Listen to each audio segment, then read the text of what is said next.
Dance teacher प्यार की कहानी। अगर हक की बात करना छोड़ देंगी तो कौन आगे बढ़कर उनके हक की बात करेगा। बिटिया को ब्याहने तक ही माँ की जिम्मेदारी होती है क्या। किसी भी प्रतिभा का दरख्त कभी भी किसी जमीन को खोखला नहीं करता। उसे कितना भी उखाड़ कर फेंक दो, उसकी जड़ें नहीं उखड़ा करती, वे बार बार निकल आती हैं। अगर ब्याह के बाद अनुश्री की जड़ें फिर फूट पड़े तो आप लोग क्या करोगी। दादी पद्मा टीचर की लिखी चिट्ठी पढ़े जा रही थी।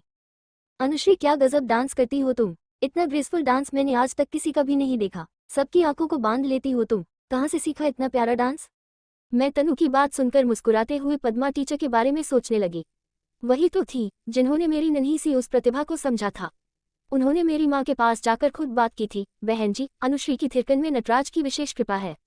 उसके अंदर डांस सीखने की जो ललक है न, ऐसी ललक हजारों में एक के पास होती है। आप भेजिए न उसे मेरी डांस क्लास में। मेरी माँ यूं तो मुझे डांस नहीं सिखाना चाहती थी, पर मेरी नृत्य के प्रति दिलचस्पी और पद्मा टीचर के अनुरोध के कारण उन्होंने मुझे पद्मा टीचर के यहाँ भेजना शुरू कर दिया। बस उसी दिन के बाद पद्मा टीचर लग गई मुझे गढ़ने में। मैं कुछ सोचते हुए पैरों के घुंघरू खोल ही रही थी कि तनु फिर बोली, कहाँ खो गई। बता न कहाँ से सीखा इतना खूबसूरत डांस। थी मेरी एक बहुत प्यारी सी टीचर जो मुझसे भी ज्यादा ग्रेसफुल डांस करती थी। जब वे डांस करती थी तो जैसे उनके आसपास की निर्जीव पड़ी चीजें भी नाच उठती थी। पता है, उनसे डांस सीखने के लिए इस शहर के बच्चों में होड़ मची रहती थी।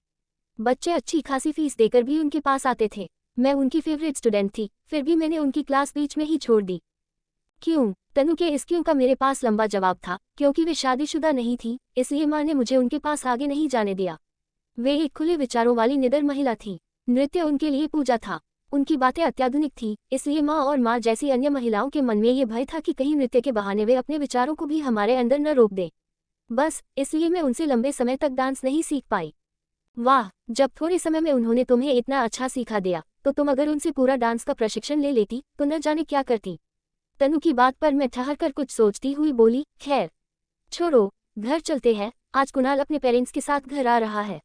आज पहली बार उसके पेरेंट्स मुझसे मिलेंगे। कहते हुए मैंने अपने घुंघरू बैग में रखे और तेज स्पीड में स्कूटी चलाते हुए हम घर आ गए। घर पहुंचते ही माँ की बड़बड़ाहट शुरू हो गई। सब बार कहा है इस लड़की से कि समय का ध्यान रखा करो, पर नहीं, ये महारानी डांस के आगे कुछ सोचे तब न। जब देखो डांस डांस और डांस, इसके आगे भी जीवन में कुछ है कि नहीं। माँ, क्यों बेकार में चिल्ला रही हो। आ तो गई मैं। हाँ तो क्यों आ गई, सीधे अपनी शादी वाले दिन आती। माँ की नाराजगी मैं अच्छी तरह से समझ रही थी। कुणाल एक अच्छा लड़का था और हमारे हिसाब से उसकी फैमिली भी ठीक ठाक थी। मेरे इस घर की तरह कुणाल के घर में पैसों की कोई कमी नहीं थी, और यह रिश्ता खुद हमारे घर चलकर आया था। ऐसे में इतने अच्छे रिश्ते को माँ यूं ही हाथ से कैसे जाने देती। माँ काफी घबराई हुई लगी तो मैं उन्हें बाहों में भरकर बोली, तुम भी न माँ, इतनी घबराई हुई क्यों हो। लड़के वाले आ रहे हैं, कोई शेर थोड़ा न आ रहे हैं। माँ, तू एक माँ के मन को क्या समझे। जा, अब बातों में देर मत करो, जल्दी से तैयार हो जा, लड़के वाले आते ही होंगे। उनके कहते ही मैं अपने कमरे में जाकर तैयार होने लगी।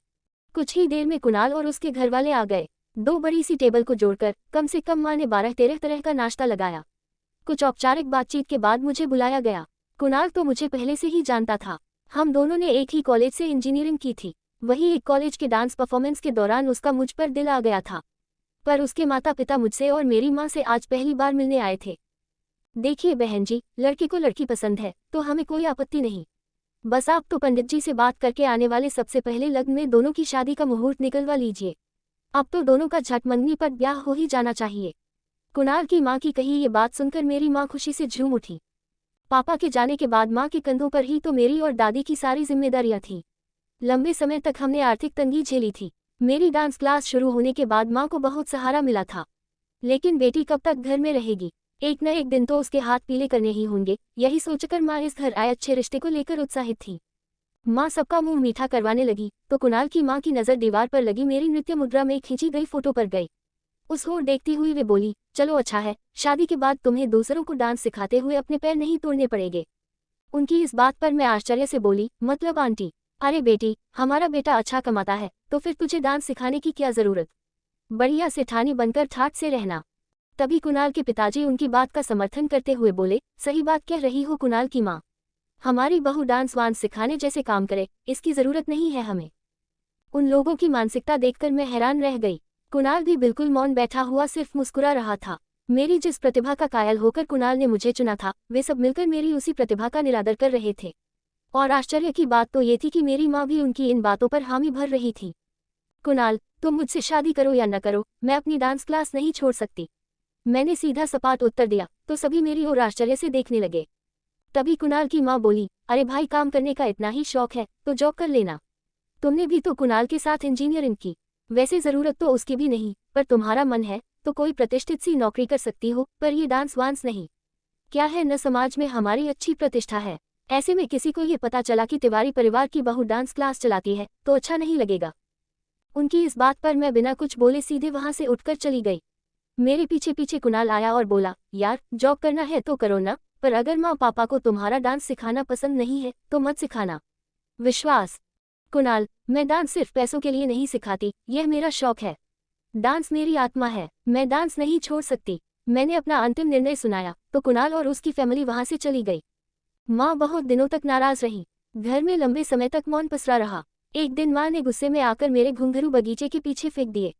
मैं उनकी इस नाराजगी से टूट गई। मेरा मन धीरे धीरे बदलने लगा। मैं समझ गई थी कि लड़कियों को जीवन में कुछ समझौते करने ही पड़ते हैं। मैंने मन ही मन तय किया कि अब जॉब के लिए अप्लाई करूंगी, डांस से दूरी बना लूंगी। माँ ने कितनी मुसीबतों से मुझे बड़ा किया है, उनके लिए ये जीवन उनके हिसाब से ही जीऊंगी। ये सब सोचते हुए मैंने माँ से माफ़ी मांगी और उनसे कह दिया, माँ मेरी कोई जिद नहीं है, अब मैं वही करूंगी जो आप कहेंगी। मेरी इस बात पर माँ की आंखें नम हो गई। उन्होंने मुझे गले लगाते हुए कहा, बेटी, हमारी जो प्रतिभाएं हमारे लिए नासूर बनने लगे, हमें उन्हें छोड़ देना चाहिए। कोई प्रतिभा कभी नासूर भी बन सकती है क्या? मैंने खुद से सवाल किया और मौन हो माँ को सुनने लगी। कुणाल की माँ का फोन आया था। कह रही थी कि अनुश्री का मन बदला क्या, अगर तेरा मन डांस से हट गया हो तो फिर से शादी की बात चलाएं। मैं उनकी बात पर हामी भरती हुई बगीचे की ओर चली गई। वहां पड़े घुंघरुओं को उठाकर अपने दुपट्टे से उनकी धूल साफ करती हुई मैं कुछ सोच ही रही थी कि एक ट्रक की आवाज से मेरा ध्यान टूटा। वह ट्रक हमारे घर के सीधे सामने रुका। कुछ ही देर में किसी का सामान उतरने लगा। शायद सामने वाले दुबे अंकल के यहाँ कोई नया किराएदार आया था। उतरते सामानों में मेरी नज़र नटराज की एक जानी पहचानी मूर्ति पर पड़ी तो मैं बाकी सामानों को भी पैनी नजरों से देखने लगी।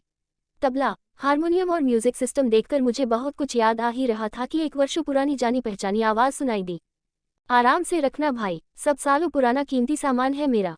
बालों में मोगरे के फूलों वाला गजरा लगाए, कॉटन की कलफ लगी हरी साड़ी में पद्मा टीचर थी। मैं नंगे पैर ही उनकी ओर दौड़ पड़ी। उनके पैर छूती हुई सीधे उनके गले लग गई। ऐसे ही वीडियो देखने के लिए हमारे चैनल को लाइक एंड सब्सक्राइब करें। Thanks for watching.